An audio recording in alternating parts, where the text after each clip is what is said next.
Hello mga katits, magandang araw. Dito naman tayo sa ating discovery sa malawakang exploration sa Yamashita Treasure. Dito naman tayo sa isang lugar ngayon na ating pinupuntahan. Kay mayroong nag-request sa atin ipalokit ang kanilang site. Ay wala silang gamit at ayan sa bilang isang hunter na tumutulong sa ating mga kapwa ka-treasure hunter, pinupuntahan ko sila sa kanilang lugar at eto na tayo, mayroon tayong kunting video na ating nakuha sa kanilang site,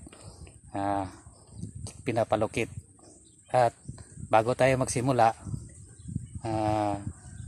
huwag kalimutan nga mag subscribe sa ating subscriber button at notification bell, at kung nagustuhan niyo man ang aking content at i-like at mag-iwan na lang din ng message sa aking comment box para lagi kayong updated sa aking mga posts.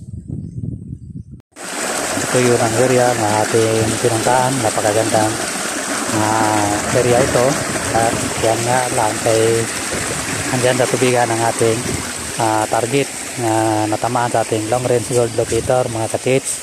Ayan, makikita nyo ang mga bato nga aking kinuhanan ng video at ang target nga ating na-locate gamit ang ating long range gold locator. Nag-iisa lang sa lugar na yan, wala nang iba tayong nasasagap sa ating long range gold locator. Under ito sa turtle. Tingnan nyo ang pagong, ang plastada ng pagong mga katits. At ayan naman, may nilagyan ako dyan ng sombrero, makikita nyo sa aking video. Ayan ang ating nag-iisang prospect site mga katits. Wala tayong ibang nasasagap dyan na detection ng ating long range gold locator. Yan naman ang pang-sampo natin nga exploration dito sa Negros Occidental, pag-i-explore natin sa Yamashita Treasure. Sa ngayon nakawiting pa lang ito, gawa ng kailangan ng malaking financing mga katits, kaya hindi basta-basta maghanap ng treasure. Yan ang sasabihin ko sa inyo, kaya kailangan talaga natin ng gamit para maka-indirect to under na tayo, para hindi na matadtad sa butas ang area mga katich, dahil yan ang nangyari dyan.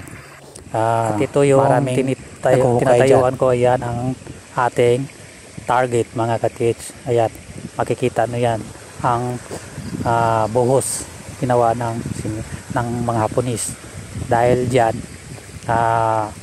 dating daan yan ng mga Hapon noon. Palaging naliligo ang mga Hapon diyan sa ilog na yan, papunta doon sa kabila nilang pinag-withdrawhan.